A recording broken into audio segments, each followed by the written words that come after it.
Wattaqullaha haqqa tuqatih wa la tamutunna illa wa antum muslimun. Alhamdulillah, bersyukur kita kepada Allah Subhanahu wa ta'ala yang senantiasa memberikan rahmat, nikmat dan karunia-Nya. Siang malam, pagi petang, setiap saat, bahkan setiap helaan nafas kita. Mudah-mudahan hati kita senantiasa bersyukur dan menggunakan segala nikmat yang diberi untuk mendapatkan nikmat Allah lagi, yaitu menggunakannya untuk ketaatan kepadanya dan mendekatkan diri kita kepadanya. Yang salah satunya adalah hadir kita di majelis ini, hadir di rumahnya yang mulia ini.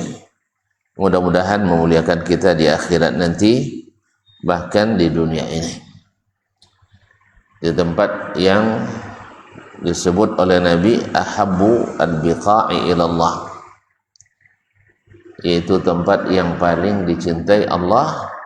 Al-masajid adalah masjid-masjid. Salawat dan salam kepada baginda Nabi alaihi salatu wassalam, yang menjadikan masjid sebagai tempat pertama dan utama. Bahkan beliau tidak mengizinkan untuk melakukan rihlah dengan tujuan ibadah kecuali ke masjid. La tusaddu rihalu illa ila thalathati masajid. Tidak dianjurkan untuk melakukan perjalanan safar dalam rangka ibadah kecuali ke 3 masjid: Al-Masjidil Haram, Al-Masjidil Nabawi, wal Masjidil Aqsa. Alhamdulillah, mudah-mudahan salawat kita dan salam kita kepada Nabi mudah-mudahan membuat kita berbahagia mendapatkan syafaat dari Nabi pada hari kiamat nanti. Kaum muslimin, kaum muslimat yang dirahmati Allah Subhanahu wa ta'ala, tema kita apa? Tanam, rawat dan siram. Apa maksudnya? Para ulama as-salaf secara khusus, mereka seperti disebut oleh Yahya bin Mu'az Ar-Razi rahimahullah, kanu yad'una Allah ay yataqabbala minhum Ramadan 6 ashhur. Mereka pasca Ramadan berdoa kepada Allah mudah-mudahan diterima ibadah Ramadannya selama 6 bulan. Thumma yad'una Allah ay yuballighahum Ramadan 6 ashhur. Kemudian 6 bulan berikutnya mereka berdoa pula semoga disampaikan ke bulan Ramadan berikutnya. Disampaikan ke bulan Ramadan berikutnya. Sekarang di depan kita tidak sampai 6 bulan lagi, saya lebih kurang 40 atau kurang dari itu, 40 hari. Tanggal berapa Ramadan? Puasa tanggal berapa? Alhamdulillah, hasan 1 Ramadan. Mumtaz. Anak ini harus dipastikan ini. Puasa kita adalah 1 Ramadan, bukan 18 Februari. Bukan pula 19 Februari.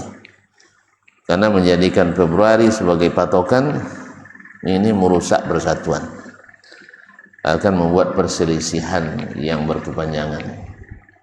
Dan lebih parahnya, satu rumah bisa tidak sama.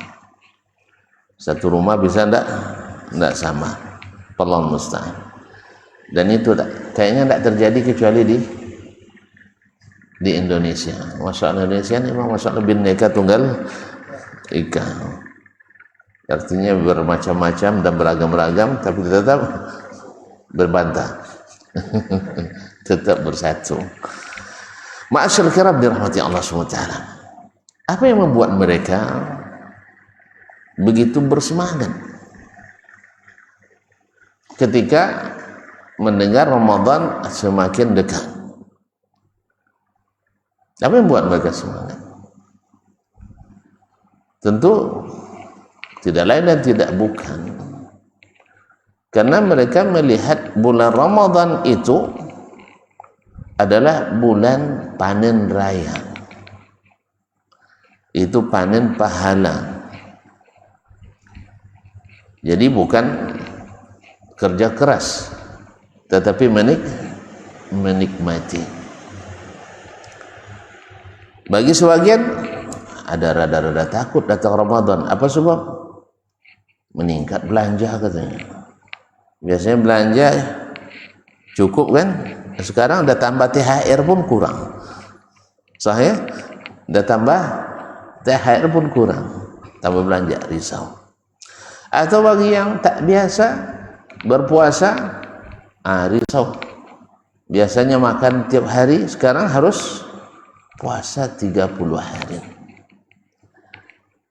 Jadi setiap orang memandang Ramadan baru mulai bekerja dan menganggap beban, pasti terasa berat dan khawatir.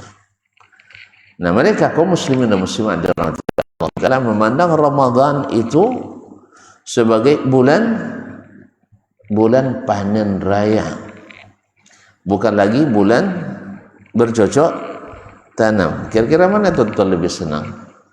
Lebih semangat ketika mulai merambah hutan nak bertanam atau ketika panen? Ustaz, mana yang senang? Puasa atau yayo? Mana yang senang? Memetik hasil atau baru nak memulai? Pasti memetik hasil. Jadi sebenarnya hakikatnya Ramadan itu adalah memetik hasil, menjemput pahala-pahala yang tak terkira. Jadi bukan lagi memulai. Makanya mereka sebelum Ramadan sudah membiasakan diri. Makanya Allah SWT jadikan bulan-bulan haram, kan ada 4 bulan haram. Inna iddatash syuhuri indallahi 12 syahran fi kitabillah yauma khalaqas samawati wal arda minha arba'atun hurum. Sesungguhnya bilangan bulan di sisi Allah adalah 12 bulan di kitabillah, dalam catatan Allah di Lauhul Mahfuz. Yauma khalaqas samawati wal ardh, sejak Allah ciptakan langit dan bumi, minha arba'atun hurum, 4 di antaranya bulan-bulan haram, yaitu dijelaskan dalam hadis, dikatakan inna zamana qad istadara munzu kama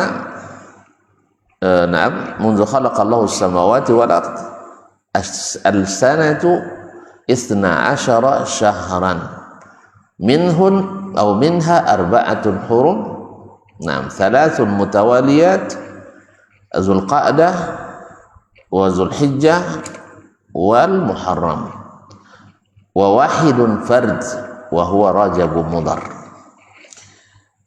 Sesungguhnya zaman waktu itu beredar, berputar, silih berganti. Sejak Allah ciptakan langit dan bumi, seperti itu juga sampai sekarang. 1 tahun itu 12 bulan. 4 di antaranya adalah bulan-bulan haram, bulan-bulan yang disucikan, bulan-bulan yang ditakzim, yang dihormati. Karena Allah Subhanahu wa ta'ala, wa rabbuka yakhluqu ma yasha'u yakhtar, Rabbmu mencipta dan memilih seperti yang Dia kehendaki. Lalu Dia pilih 4 bulan ini, 3 berturut-turut, yaitu Zulqa'dah, Zulhijjah wal Muharram, dan 1 tersendiri, yaitu Rajab Mudhar, bulan Rajab Mudhar. Dikatakan Rajab Mudhar karena kabilah Mudhar, Quraisy itu kan terbagi 2 kabilah besar, yaitu Mudhar dan Rabi'ah. Dan Mudhar sangat menghormati bulan Rajab dibanding yang lain. Yang lain kadang-kadang dimajukannya, dimundurkannya, yang sedangkan Mudhar tidak mau. Jadi bulan Rajab adalah bulan yang sangat dihormati oleh para kabilah Mudhar. Nah, apa hikmahnya? Kalau bulan haji, kalau bulan yang 3 berturut-turut, ini kan munasabahnya adalah pelaksanaan ibadah haji. Pelaksanaan ibadah haji. Diharamkannya 3 bulan ini untuk wallahu alam, di antara manfaat dan faedahnya serta hikmahnya adalah keamanan perjalanan jemaah haji. Kalau pelaksanaan haji kan di tanah haram kan terbatas jaraknya. Di luar tanah haram mereka tidak aman karena terjadi orang jahiliyah kan saling serang biasa, saling hadang biasa, penyamun biasa di jalan. Tetapi di bulan-bulan haram mereka berhenti. Mereka berhenti. Sehingga para jemaah haji yang datang, ketika datangnya aman dan pulangnya aman, tidak akan diserang oleh orang-orang Arab Quraisy. Dan subhanallah, diukur dengan perjalanan hari itu, jarak tempuh terjauh orang-orang yang melakukan haji di masa itu adalah 1 bulan perjalanan. 1 bulan perjalanan. Maka Zulqa'dah sebulan, yaitu perjalanan jemaah menuju Makkah. Setelah masuk Makkah mereka aman. Wa man dakhalaha aminin. Wa man dakhala kanu aminin. Siapa yang masuk Mekah berarti aman.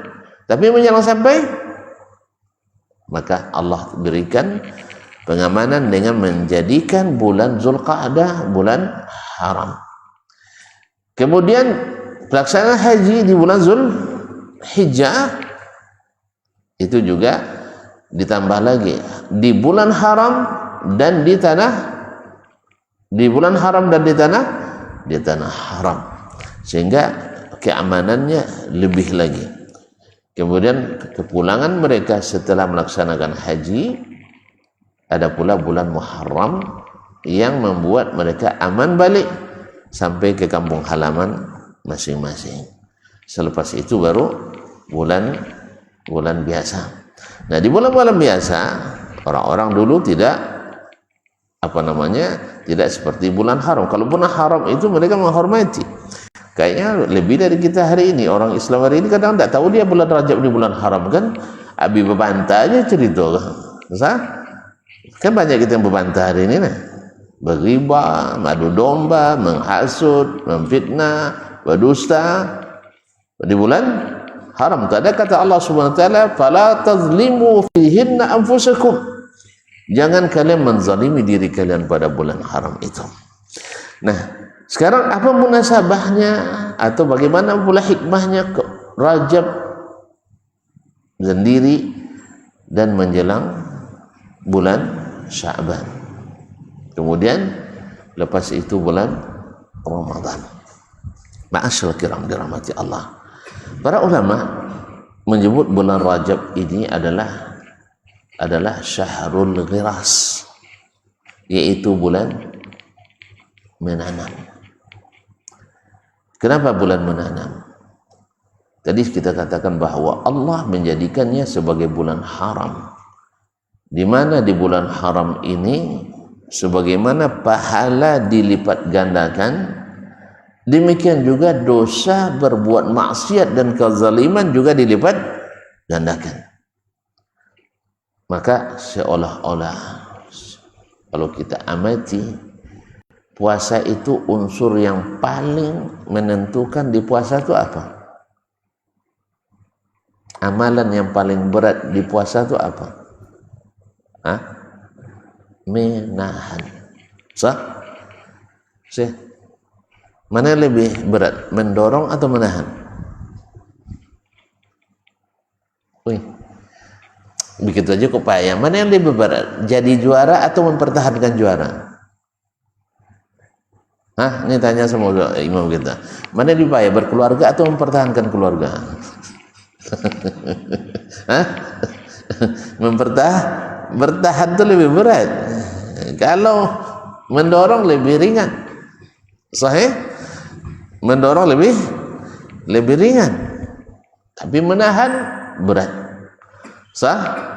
Makanya ada kan perkata ahli hikmah mengatakan tidak boleh bicara panjang-panjang di depan 3 orang. 1 orang yang menahan marah. Sah? Jadi kalau orang sedang menahan marah, jangan bicara panjang-panjang. Tidak masuk itu. Kedua sedang menahan lapar. Jadi kalau ada sedang lapar, jangan banyak panjang ceramahnya. Sah? Ya, kalau ada yang lapar sekarang bilang aja, kita selesaikan aja. Yang ketiga, orang yang sedang menahan hajat keluar. Tidak boleh panjang. Termasuk juga orang yang menahan syahwat. Jangan dilarang. Makanya kalau ada anak kita sedang kuliah nak menikah, jangan dilarang. Nanti mereka kerja dulu, bikin kerja kita. Ya makanya. Atau ada orang tua yang nak nikah lagi, jangan dilarang. Nanti berbahaya juga.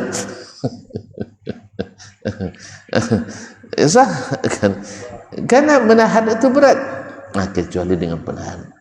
Nah, puasa adalah, bahkan rukun puasa kan menahan diri dari makan, menahan diri dari minum, menahan diri dari nafsu, menahan diri dari segala hal yang membatalkan dan yang mengurangi pahalanya. Sah?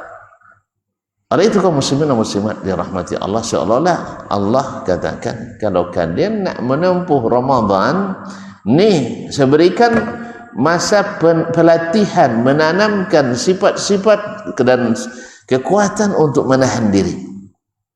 Sebab apa? Sebab bulan haram Anda harus banyak menahan. Harus banyak menahan. Menahan apa? Menahan dosa, menahan diri dari dosa. Atau juga di bulan Ramadan, di bulan Rajab ini juga diberikan keutamaan puasa. Karena di antara yang disebut oleh Nabi SAW, puasa yang paling utama adalah puasa di bulan yang di bulan-bulan haram. Di antaranya adalah bulan Rajab ini. Walaupun seperti yang mungkin sudah kita bahas sebelumnya, walaupun tidak ada amalan-amalan khusus di waktu-waktu khusus dengan cara-cara khusus di bulan Rajab. Karena semua dalil yang menunjukkan ada amal khusus dengan cara khusus di waktu khusus di bulan Rajab, semuanya tidak ada yang sahih. Seperti yang disebutkan oleh Imam Ibnu Hajar rahimahullah, dan sebelumnya Ibnu Rajab Al-Hambali, dan sebelumnya adalah Abu Ismail Al-Harawi. Mereka semuanya mengatakan bahwasanya tidak satu pun dalil yang sahih untuk amalan khusus dengan cara khusus di waktu khusus dengan sifat khusus di bulan Rajab. Tetapi walaupun mereka sepakat bahwa beramal apapun amal saleh dianjurkan di bulan Rajab ini secara umum, termasuk diantaranya adalah puasa. Nah, oleh sebab itu para ulama melihat bahwasanya di bulan Rajab ini adalah bulan kita bercocok tanam. Makanya mulailah dari sekarang. Siapa yang ingin panen raya di bulan Ramadan, maka kerjakan amal-amal yang ini kan. Nah, ma'asyiral kiram dirahmati Allah, ibarat orang menanam. Orang menanam harus aman. Harus aman dari hama, harus aman dari gangguan binatang, harus aman dari sisi tempat, harus aman dari sisi masa. Maka Allah SWT jadikan Rajab ini sebagai bulan haram, sehingga kita relatif lebih aman dari berbagai gangguan. Maka di bulan ini, subhanallah kaum muslimin dan muslimat, hendaknya kita mulai melapang-lapangkan lahan kita. lahan amal kita kan ada di hati kita. Sah? Kan kita ada di sini. Makanya kaum muslimin dan muslimat dirahmati Allah SWT, di bulan depan, bulan Sya'ban, Nabi SAW mengajarkan kita lebih meningkatkan lagi. Kalau biasanya sekarang misalnya kita puasa istilahnya 10 hari sebulan ini, atau 8 hari atau kurang atau lebih, maka di bulan Sya'ban akan lebih lagi. Bahkan diriwayatkan oleh Ummul Mukminin Aisyah radhiyallahu taala anha dan juga dari Usama ibn Zaid radhiyallahu taala anhuma, bahwa Nabi alaihi salatu wasallam puasa di bulan Sya'ban hampir sama dengan puasa di bulan Ramadan. Hampir sama dengan bulan Ramadan. Seolah-olah Nabi tak meninggalkan satu hari pun kecuali berpuasa di bulan Sya'ban. Itu pula yang menjadi kesempatan oleh Aisyah radhiyallahu taala anha untuk membayar puasa Ramadan yang tertinggal. Oleh itu kaum muslimin dan muslimat dirahmati Allah, maka di bulan ini orang melapangkan lahan-lahan tadi, membiasakan diri untuk menahan, jangan sampai berbuat kezaliman. Dan bila bibit ini berhasil kita tanam, kesabaran kita dilatih di bulan Rajab ini, kemudian bersedekah kita juga dilatih di bulan Rajab ini, amarah kita juga dilatih ditahan di bulan Rajab ini. Karena tadi Allah tegaskan, fala tazlimu fihinna anfusakum, jangan kalian menzalimi diri kalian di bulan haram itu. Zalim kan di setiap bulan haram ya, zalim di setiap masa haram. Tapi ketika ditekankan di bulan-bulan haram, tandanya kezaliman lebih berbahaya lagi. Oleh sebab itu, dan kezaliman selalu datang kalau jiwa tidak tertata, hati tidak terlatih. Maka Allah jadikan bulan Rajab ini sebagai muqaddimah sughra daripada bulan Ramadan. Nah, siapa yang berhasil menanam di bulan Rajab ini, tadi saya katakan tensi darahnya turun, amarahnya turun, kezalimannya turun, dan biasa menahan dirinya naik, maka akan mulai terlihat hasilnya di bulan Sya'ban. Akan terlihat di bulan Sya'ban. Dan mungkin awal-awal di Rajab ini terasa berat, tapi setelah terlatih, maka di bulan Sya'ban akan terasa ringan. Ibaratnya orang kalau sudah melihat tanamannya, kalau awal-awal merintis itu kan berat, nengok semak tu ya, ketika memulai menumbangkan kayu-kayu tu berat memang. Tapi kalau setelah ditanam dah mulai nampak berbuah sedikit, itu tiap hari kita sah. Kalau awal-awal mengerjakan ibarat kolam ikan misalnya, kita buat, ketika menggali itu berat sah.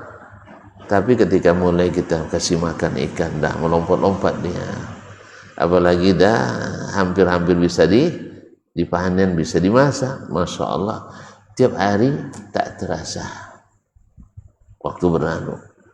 Demikian juga dengan orang yang sudah menanam dengan benar, milih bibit yang bagus di bulan Rajab ini, di Syahrul Ghiras ini, yaitu dengan memulai berpuasa banyak, memulai membaca Al-Quran lebih banyak, membiasakan zikir lebih aktif, kemudian banyak bersedekah lebih aktif, dan akan jiwa ini kalau sudah dilatih, kaum muslimin dan muslimat dirahmati Allah, akan merasa seperti jasmani kita juga.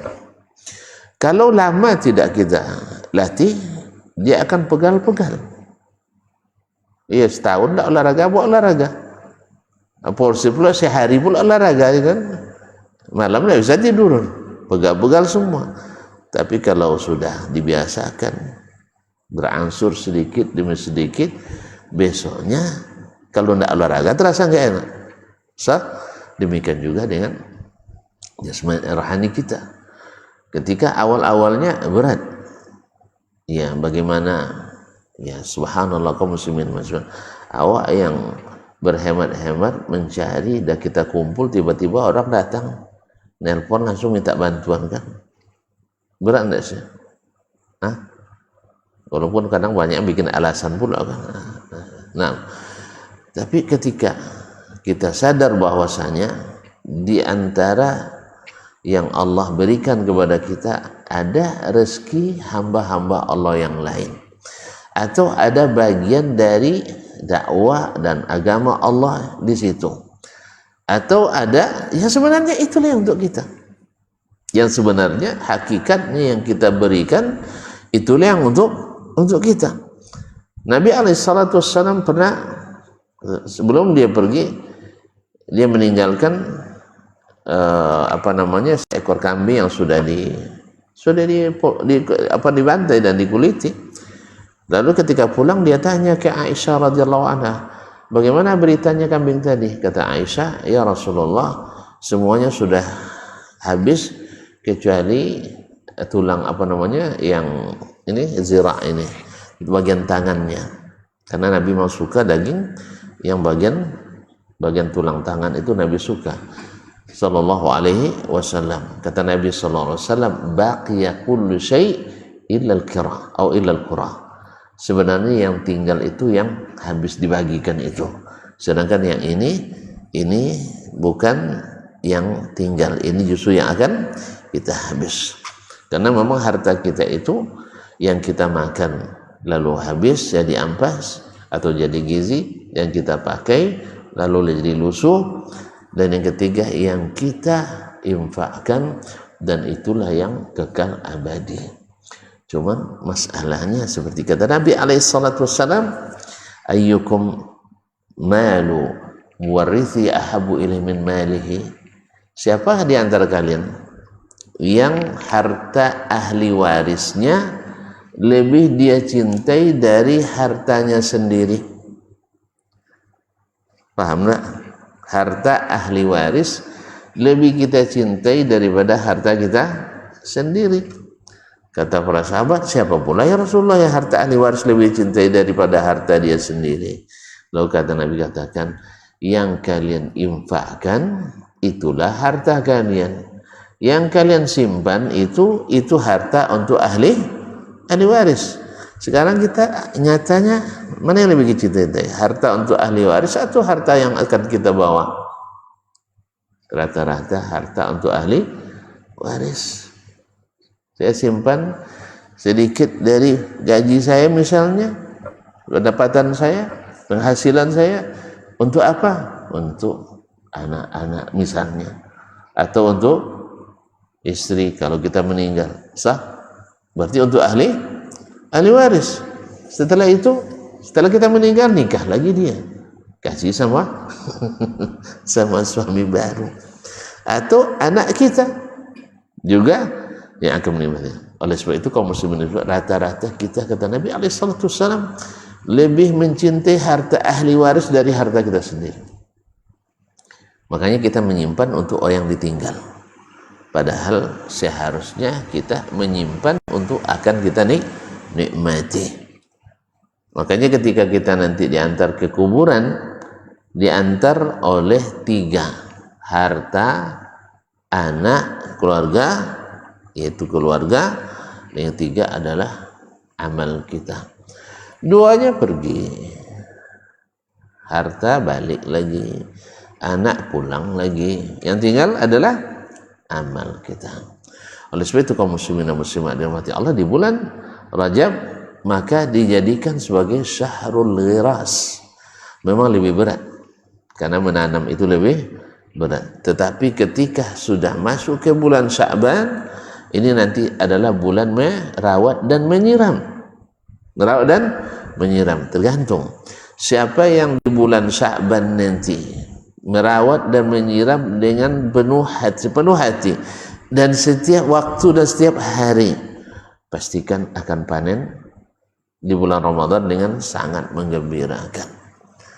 Makanya Nabi SAW mengajarkan di bulan Sya'ban lebih banyak puasa dari bulan-bulan yang lain, sehingga ketika datang Ramadan menikmati. Kenapa tidak? Sekarang aja di bulan Rajab kita sudah sangat berharap besar penghasilan, padahal belum nampak buahnya kan, apalagi di bulan Ramadan yang nampak sendiri buahnya. Coba lihat buahnya tadi puasa Ramadan kaum muslimin, ya terasa sekali. Masjid rata-rata ramai, khususnya di awal ya, khususnya di awal. Orang yang tak pernah nampak batang hidung di masjid di Ramadan, Masya Allah, kadang-kadang sholat isya tak jemaahnya, tapi sholat tarawih jemaah atau balik ya. Jadi ini termasuk orang yang kadang-kadang yang hanya baru ikut menanam di bulan Ramadan. Yang seperti ini memang tak banyak bertahan. Yang seperti ini tak banyak bertahan. Kalau orang baru menanam di bulan Ramadan, dia tidak akan lama. Orang sudah panen semua. Kalau orang sedang panen kaum muslimin, ada tentuan yang kalau panen itu sudahlah gitu. Ada gitu enggak? Pasti ingin bertambah terus. Enggak terasa hari itu tiba-tiba sudah Idul Fitri saja. Kalau orang sedang panen enggak terasa. Tapi kalau memang ketika menyiram, merawat, itu memang agak terasa. Tapi sudah ketika dah mulai berbuah, itu sudah mulai bersemangat lebih daripada waktu menanam kemarin. Makanya orang yang biasa menanam di bulan yang mulai menanam di bulan Rajab dan menyiram dan merawat di bulan Sya'ban lebih banyak lagi, maka dia akan di bulan Ramadan tinggal menikmati. Makanya apa? Di bulan Sya'ban kaum muslimin dan muslimat, hasil dari menahan diri di bulan Rajab ini nanti ada masa pelaporan amal tahunan kita. Amal tahunan kita, laporan tahunan amalan kita nanti akan diangkat di pertengahan bulan Sya'ban. Idza intasafa Sya'ban ittala Allahu ala jami'i khalqihi faqala ishhadu anni qad ghafartu lahum jami'an illa lirajulaini musyrikin atau musahhin. Ingat, pada bila masuk setengah bulan Sya'ban, Allah memperhatikan seluruh makhluknya. Kemudian dia persaksikan kepada para malaikatnya bahwa saya sudah ampuni semua makhluk atau semua hamba-hambaku ini, kecuali untuk dua orang yang tidak diampuni. Siapa? Musyrikin. Orang musyrik, orang yang melakukan kesyirikan. Ini kaum muslimin kalimatnya musyrik, orang musyrik. Orang musyrik memang orang-orang yang memang asalnya bukan orang Islam, tapi tidak sedikit orang Islam yang juga melakukan kesyirikan. Tidak sedikit orang Islam yang juga terlibat kesyirikan. Dulu umat Nabi Nuh alaihissalam yang beriman pada Nabi Nuh tidak syirik. Tapi yang menentang Nabi Nuh mereka mengaku sebagai penerus agama sebelumnya. Paham ya? Penerus agama sebelumnya. Dulu Makkah itu sebelum Nabi SAW diutus oleh Allah SWT menjadi Rasul, orang-orang Makkah mengikut agama siapa? Orang Mekah mengikut agama siapa? Nabi Ibrahim. Apa bukti ikut nama agama Ibrahim? Mereka masih menjaga Ka'bah sebagai tempat suci. Mereka menjadi pengurus Masjidil Haram. Makanya Haji Abu Lahab itu pengurus Masjidil Haram. Haji Abu Jahal pengurus Masjidil Haram. Ya, kalau ada Pak Haji hari ini menghalangi dakwah kepada sunnah itu biasa. Ya, membela-bela hal-hal yang kadang-kadang berbau bid'ah atau kesyirikan itu biasa. Karena dulu Haji Abu Lahab, Haji Abu Jahal juga pengurus Masjidil Haram, pengurus Ka'bah lagi, pengurus Ka'bah, menghalangi Nabi berdakwah. Nabi berdakwah kepada tauhid, mereka mempertahankan syirik. Atas nama apa? Atas nama agama nenek moyang yang katanya bersambung sanadnya ke Nabi Ibrahim dan Ismail. Sebagaimana hari ini tidak sedikit kaum muslimin yang melakukan syirik, mengklaim sanadnya bersambung ke Rasulullah sallallahu alaihi wasallam, kadang melalui jalur keluar turunan Nabi alaihi salatu wassalam. Nah, oleh sebab itu kita harus hati-hati, khususnya di bulan Rajab ini. Kezaliman yang paling besar adalah kesyirikan. Inna syirka la zulmun azim. Maka jangan sekali menzalimi, dan kezaliman terbesar itu adalah menzalimi Allah subhanahu wa ta'ala. Maka orang-orang yang melakukan kesyirikan, orang-orang yang melakukan kemunafikan, maka sekarang berbenah di bulan Rajab ini. Nah, di bulan Rajab ya tadi pahalanya ditingkatkan, maksiat juga ditingkatkan dosanya. Nah, di bulan yang seperti ini aja kita berharap besar, apalagi di waktu panen di bulan Ramadan yang jauh lebih besar. Oleh itu kaum muslimin, siapa yang terlatih menahan diri dari kata kezaliman di bulan Rajab, maka hasilnya tumbuh subur nanti di bulan Sya'ban. Dan ketika laporan diangkat, maka kita termasuk yang mendapatkan ampunan. Artinya laporan amalnya diterima. Illa li musyrikin aw musyahin, kecuali orang musyrik aw musyahin, atau orang yang berbantah-bantah. Nah, berbantah-bantah kenapa? Nanti selepas azan, jangan kemana-mana. Nah,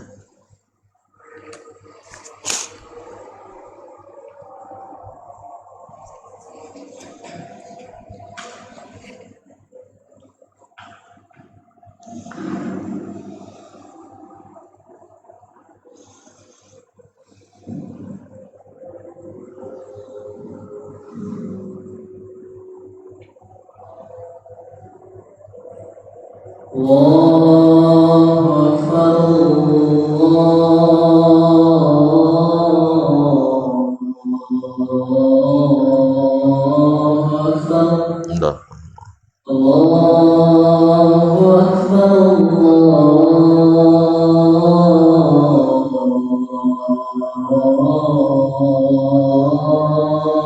Allahu Akbar. Allah.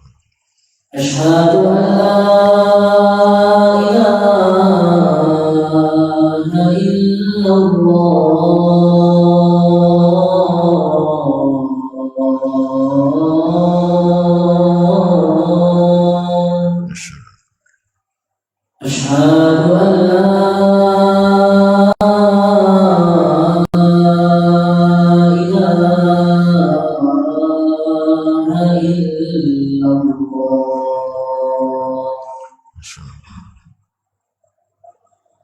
Asyhadu anna Muhammadan Rasulullah.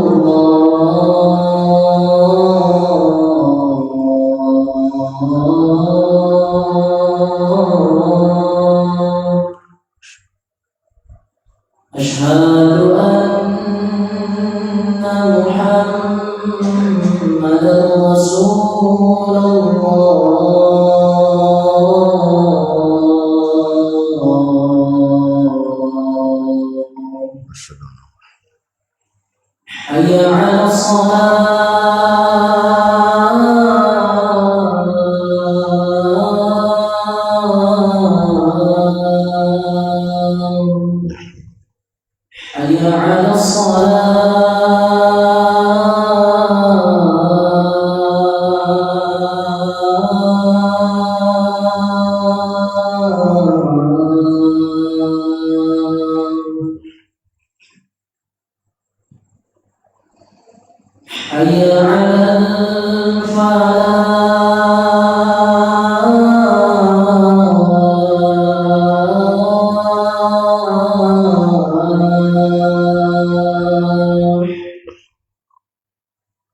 إلا الله.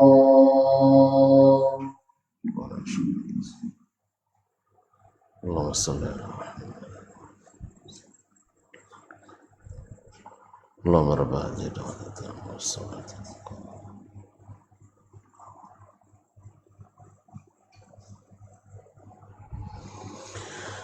Ma'asyiral kiram dirahmati Allah SWT. Jadi Allah mengumumkan, saksikanlah aku mengampuni seluruhnya. Ini ampunan diberikan kaum muslimin bukan tiba-tiba, tapi adalah prestasi kerja, karena tadi sudah dimulai dan diakhiri dengan puasa. Makanya ketika ditanya oleh Usama ibn Zaid, Nabi kita alaihi salatu wassalam, ya, kenapa engkau berpuasa di bulan Sya'ban tidak seperti berpuasa di bulan yang lain? Lalu Nabi katakan, inna amalan, sesungguhnya amalan hamba diangkat di bulan Sya'ban, dan saya ingin amalan saya diangkat dalam keadaan berpuasa. Jadi Nabi SAW juga puasa di hari Senin dan Kamis. Karena apa? Karena dia ingin diangkat amalannya dalam keadaan berpuasa. Nah, diangkat amalan di bulan Sya'ban, yaitu dalam laporan tahunan. Ya, sejak Ramadan tahun lalu sampai nanti menjelang Ramadan tahun ini, amalan kita itu diangkat dalam laporan tahunan di bulan Sya'ban. Jadi ada laporan harian, ada laporan pekanan, dan ada laporan tahunan. Nah, nanti di saat amalan kita diangkat itu, lalu di Allah katakan saya ampuni, berarti amalannya diterima. Kalau tidak dapat ampunan, berarti amalannya ditolak, atau setidaknya dilacikan dulu. Tahu dilacikan? Tak tahu ya apa istilahnya? Tidak diproses. Karena kata Allah SWT tentang orang yang tentang amalan diangkat pada Senin dan Kamis, lalu ada laporan si fulan dengan si fulan tidak berbaikan. Lalu kata Allah SWT, amhiluhuma hatta yastaliha. Jangan diproses laporan amalnya sampai mereka berduanya berbaikan. Sampai keduanya berbaikan. Kalau tidak berbaikan, amalan tidak diproses. Kalau tidak diproses, gaji tidak cair. Oleh itu kaum muslimin dan muslimat dirahmati Allah SWT, maka Nabi Allah dalam hadis itu dikatakan, dalam hadis kursi dikatakan, aku ampuni bagi semuanya kecuali dua orang. Satu musyrik, karena orang musyrik tak diterima amalnya, walaupun namanya Abdullah, walaupun namanya Muhammad nanti. Tapi kalau dia musyrik, jadi diterima. Makanya berterima kasih seharusnya kita kepada setiap dai, setiap ustaz, setiap ulama yang mengingatkan kita dari perbuatan syirik.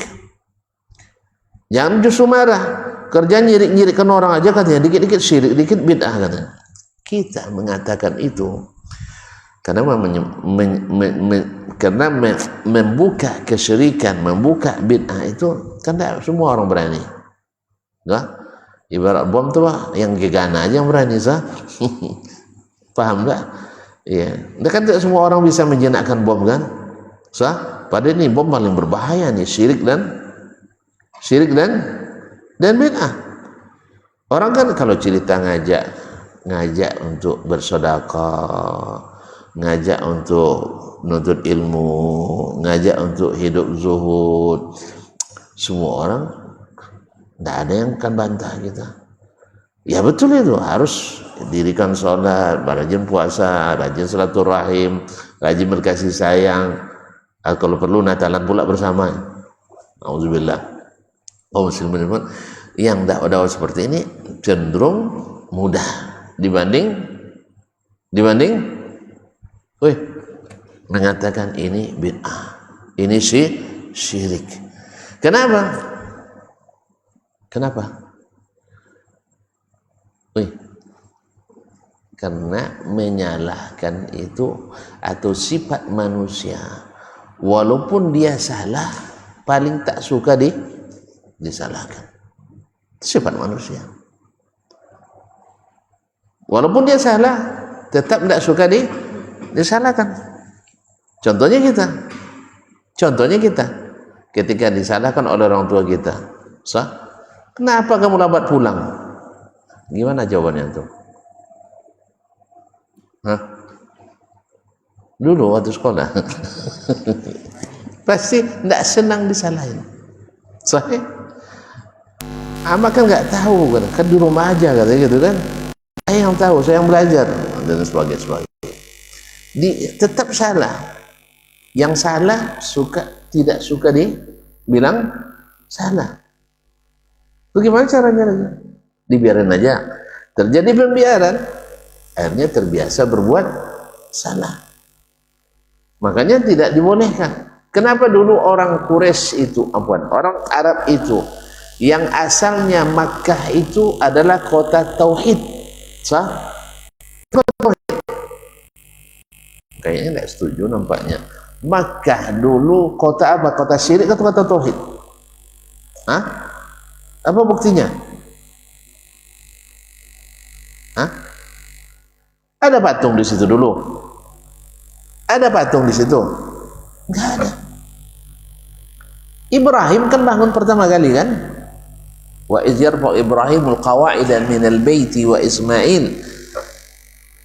Di antara doa Ismail anak Ibrahim adalah wajadubni wa baniya an na'budal asnam. Jauhkan kami dari beribadah kepada berhala. Tapi akhirnya jadi pusat syirik. Tahu enggak tuan-tuan kenapa jadi pusat syirik? Kenapa? Bilang nggak tahu, biar aku jelaskan. Karena terjadi pembiaran. Siapa yang biarkan? Siapa yang biarkan? Tokoh-tokoh agama. Sama kalau sekarang misalnya kalau ada orang yang sok pinter misalnya mengajak kita untuk merayakan perayaan agama lain. Kalau tidak ada yang bantah, tidak ada yang berdakwah, tidak ada yang mencegah, nanti terjadi pembiaran. Dimulai dari satu, dua orang, tiga orang, empat orang, akhirnya semua ikut merayakan. Kalau bila terjadi pembiaran, maka akan merajalela, jadi kebiasaan, sehingga hilang bisa karena biasa, tidak bisa dicegah lagi, sudah kayak rebah. Kalau kita lawan nanti kita kena gelodo, kita kena air bah, kita banjir bandang kita dibuatnya. Akhirnya menyerahlah kebanyakan orang, karena akhirnya menjadi Ka'bah menjadi sarang hantu. Karena berhala 360 berhala di dalamnya. Kan hantu semua tuh, kan hantu semua, syirik semua. Oleh itu kaum muslimin dan muslimat dirahmati Allah, maka kita harus intent menjelaskan hal-hal yang berkaitan dengan tauhid dan yang berkaitan dengan lawan daripada tauhid. Kalau zaman sekarang belajar tauhid saja tidak cukup, harus dijelaskan lawannya. Karena orang tidak tahu, bahkan dianggap itu bagian daripada tauhid, pada ada syirik. Orang kita kan begitu kaum muslimin di negeri kita ini. Kalau masalah fikih, masya Allah jelimetnya luar biasa. Misalnya hukum niat, detail sekali itu, harus antara al dengan bar, gitu ya, harus masuk niatnya. Tapi kalau masalah tauhid, nak minta ke siapa lah, nak tok guru, nak minta ke tok PO, kan tak apa-apa, yang penting asal yakin Allah yang mengabulkan, boleh. Belajar tauhid tak ada yang mau, nanti pecah belah umat katanya. Tauhid jadi memecah belah. Dah. Oleh itu maka kita kata Allah SWT katakan illa li musyrikin, musyrik tak diampuni. Yang kedua, wala musyahid, Musyahin daripada kalimat asyahnu. Wasyahnu itu artinya panas, penuh. Jadi makanya kontainer itu disebut dengan syahinah karena dia banyak muatannya. Jadi kalau orang sudah penuh dalam hatinya oleh dendam, oleh marah, akhirnya berkelahi, berbantah. Makanya musyahin, orang yang tak tertahan lagi akhirnya tumpah. Kalau orang masih bisa tahan, dia tidak berbantah dia. Sah? Tapi kalau sudah tidak tahan lagi dia berbantah. Nah, perbantahan itu diakibatkan banyak. Boleh faktor duniawi dan bisa saja faktor dini ukhrawi. Karena faktor duniawi misalnya kita berbantah gara-gara batas tanah. Sah?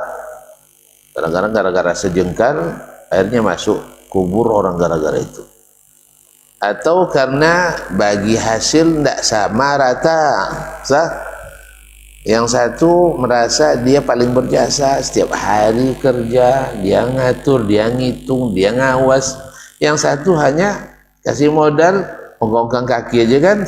Tiba-tiba pas bagi hasil tidak sama banyak. Nah, tentu yang satu tidak saja, akhirnya mulai terjadi bantah pula. Sah? Demikian juga membantah pula misalnya suami istri gara-gara apa?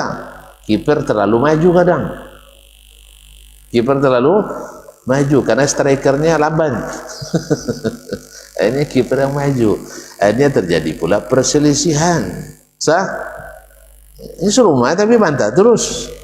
Nah, atau adik-adik warisan karena segan orang tua baru meninggal, jangan dibagi dulu, nanti apa kata dunia. Akhirnya tak dibagi, akhirnya tak jelas bagian siapa. Akhirnya rumah dipakai sama adik wanita paling kocik, kebun sawit dipandang sama abang yang paling godang, kodai digarap sama yang ini. Akhirnya nengok, akhirnya terjadi kecemburuan. Akhirnya tak dibagi, menyebabkan perselisihan. Makanya kaum muslimin dan muslimat merambat ke pembagian itu menyebabkan perbantahan. Tapi kita senang melakukannya. Senang melakukan, sah? Dibagi tak ada yang mau. Apa sebab? Masih merah tanah kuburan orang tua, masa bagi-bagi harta kita. Lebih baik dibagi harta waktu tanah masih merah daripada nanti kita merah darah kita gara-gara harta tidak dibagi. Kan ada kan banyak terjadi, sah. Wih, macam tak tahu aja tuh. Abang tikam kakak, ada kan? Abang tikam kakak, adik tikam kakaknya gara-gara urusan ada. Bilanglah aduh, banyak banyak terjadi. Kenapa? Karena tidak dibagi. Atau tidak dibagi sesuai dengan peruntukan yang Allah tentukan. Nah, apapun sebab terjadi perselisihan menyebabkan kita tak dapat ampunan dari Allah Subhanahu wa taala. Dan otomatis amalan kita tidak diterima. Oleh itu makanya bersih-bersih lahan wajib dilakukan. Hati kita harus dibersihkan. Karena di situ sarangnya amal kita. Ada dendam semua harus dihilangkan. Nah, yang kedua sebabnya adalah sebab agama. Dan inilah tafsirnya oleh Imam Qatadah Ibn Di'amah As-Sadusi. Ketika dia membaca hadis ini, maka dia katakan illa al-musyahid yakni ahli bidah. Ahli nanti mulai pun marah sama saya. Dia marah sama aku tadi. Dia bilang kecuali ahli bid'ah. Sebab ahli bid'ah. Kenapa ahli bid'ah tidak diampuni? Ya tuan-tuan, kok nyalain ahli bid'ah aja tuh? Kenapa ahli bid'ah tidak diampuni? Masa itu mereka aja tidak minta ampun, gimana mau diampuni? Mereka mengamalkan bid'ahnya dengan keyakinan berbuat amal soleh. Mungkin dia istighfar, enggak. Maka gimana mau diampuni? Dia aja tidak minta ampun. Yang kedua, kaum muslimin dan muslimat, bid'ah selalu menjadi pusat permasalahan sepanjang sejarah. Mau contoh tuan-tuan? Mau contoh? Hah? Dulu di bulan Rajab, di masa sahabat, ada nggak bulan Rajab? Ada bulan Rajab? Atau tidak ada ya? Ada. Berapa lama Nabi bersama sahabat melalui bulan-bulan Rajab? Setelah peristiwa Isra Mi'raj. Nah, Isra Mi'raj terjadi tahun ke-10 Hijriyah. Sah? Menurut pendapat yang paling sahih. Ada yang bilang sebelumnya, ada yang bilang setelahnya. Baik. Ada nggak di bulan Rajab mereka dulu berbantah?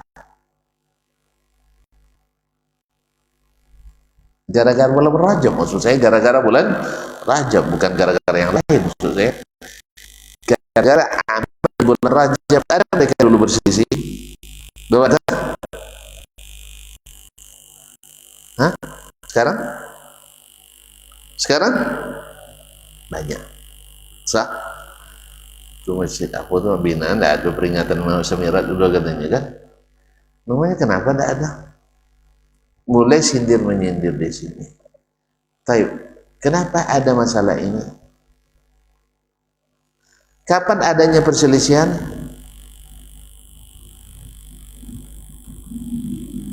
Tak jelas pertanyaan. Kenapa terjadi perselisihan di zaman kita?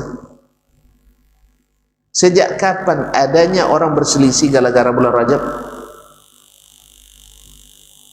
Paham juga pertanyaannya? Atau dengan itu tuan-tuan? Atau lapar ya? Sejak orang melakukan bid'ah di bulan Rajab. Sejak ada orang melakukan salat di Jumat pertama di bulan Rajab. Sah? Kan ada itu kan? Salat malam pertama di bulan Rajab, pahalanya sama dengan 7. Dapat utang mat 7 atau 70. Lalu boleh enggak jadi orang. Jadi dapat hadiah ya. Sama dengan pahala 7 kali Lailatul Qadar. Dia lebih afdal pada Ramadan jadi dia Pak ya. Itu. Nah, lalu kita ingatkan. Ya. Sejak itu dibuat orang, lalu ulama intens mengingatkan. Ada mulai terjadi perselisihan. Sah? Jelas ya? Nah. Kemudian puasa hari pertama di bulan Rajab, ada lagi. Dua lagi bid'ah baru. Atau muhasabah di awal bulan misalnya, atau peringatan hari besar Islam tanggal berapa? Tidak mana itulah, tidak tahu. 27 Rajab Isra Mi'raj. Selama di masa sahabat 100 tahun lebih mereka anyang-anyang saja di bulan Rajab, tidak ada masalah. Di masa tabi'in sama juga, tidak ada orang masalah. Kapan mulai terjadi perbantahan antara masjid ini dengan masjid itu? Setelah orang melakukan hal itu. Niatnya semua baik itu dia. Makanya bid'ah selalu menimbulkan masalah. Cuma yang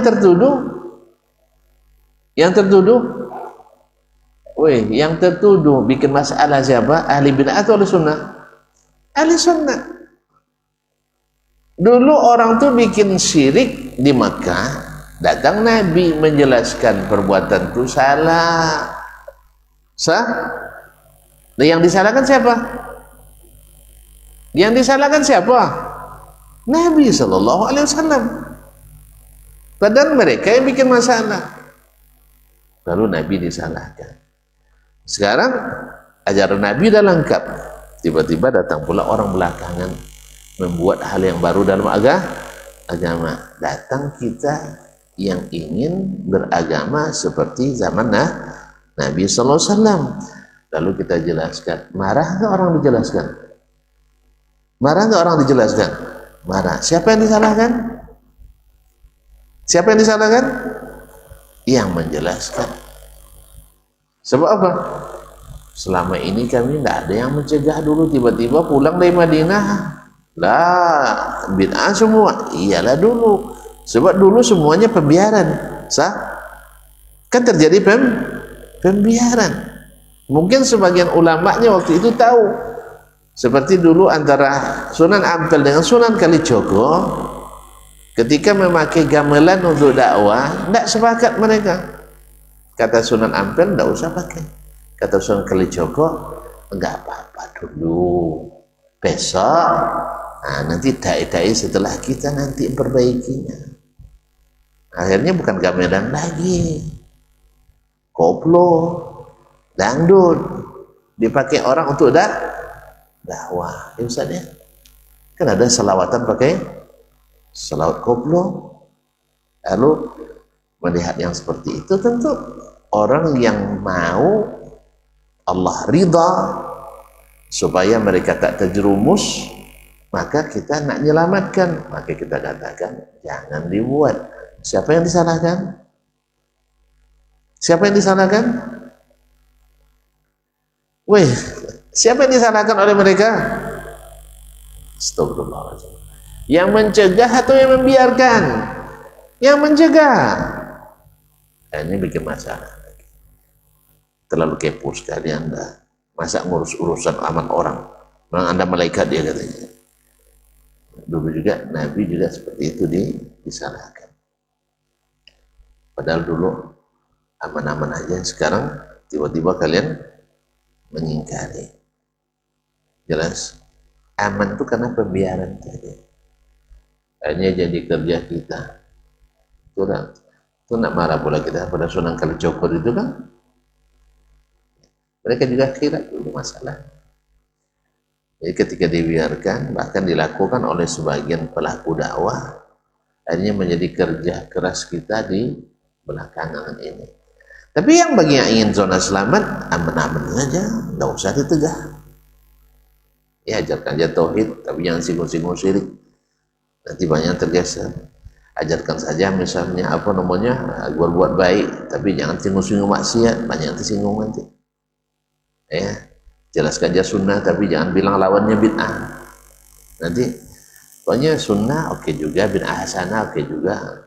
Akhirnya ahlus sunnah yang bisa menerima bid'ah. Kalau tidak bisa nama bid'ah, itu tidak ahlus sunnah namanya. Itu yang aneh. Ma'asyarul kiram.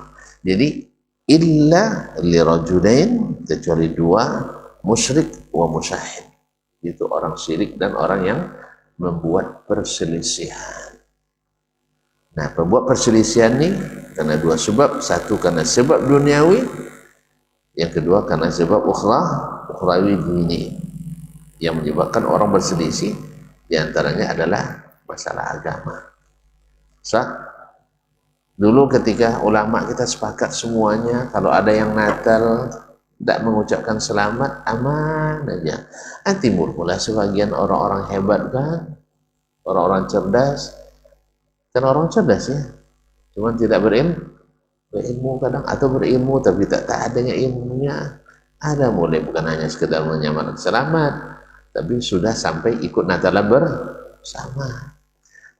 Tapi kalau sudah Natalan, besok tadi hari Waisak lagi kita ikut kan, besok Konghucu lagi kita ikuti. Akhirnya besok mereka ikut pula khutbah Jumat nanti dengan kita. Khutbah hari ini adalah pendeta fulan. Kenapa? Karena ulamanya sudah membolehkan. Makanya ulama sepanjang zaman merusak agama. Kalau ada pembiaran, diam semua, maka itu akan berjalan, bergulir, sehingga menganggap sesuatu itu sesuatu yang biasa. Nah, jadi kerja lebih berat lagi nanti bagi generasi setelah kita. Makanya tak boleh diam dalam masalah seperti ini. Nah, kalau tidak diam, kita kadang dipaksa diam kadang. Kadang-kadang dipaksa diam. Allah musta'an.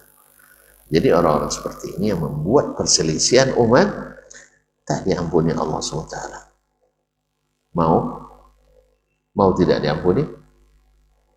Mau tentu tidak diampuni. Maka jangan jadi penyebab perselisihan. Maka berdamailah. Karena nanti juga puasa kita tidak akan mungkin kita diterima kecuali dengan saling mengikhlaskan semuanya. Maka kesimpulannya, apa ilmu amalan yang paling harus kita siapkan menjelang Ramadan, yang harus kita tanam, kita rawat? Yang pertama adalah memurnikan tauhid kita pada Allah Subhanahu wa Ta'ala. Dulu orang-orang jahiliyah berkeyakinan banyak, kita harus hapus itu keyakinan itu di bulan Rajab. Yang kedua, menghormati bulan Rajab ini sebagai bulan yang disucikan. Dengan apa? Menahan diri. Supaya kita terlatih puasa nanti menahan diri. Itu jangan marah ketika diganggu. Kan itu kan, kalau diganggu tuh puasa kan, bilang saya sedang puasa, mau kelahi besok aja Idul Fitri. Nah, gitu kan, bisa ditahan. Yang ketiga, banyak-banyak berpuasa.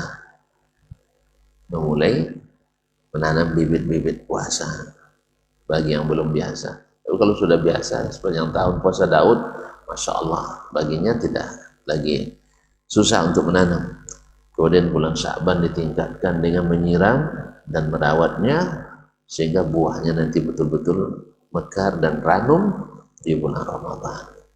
Sehingga tidak ada lagi berat puasa Ramadan itu.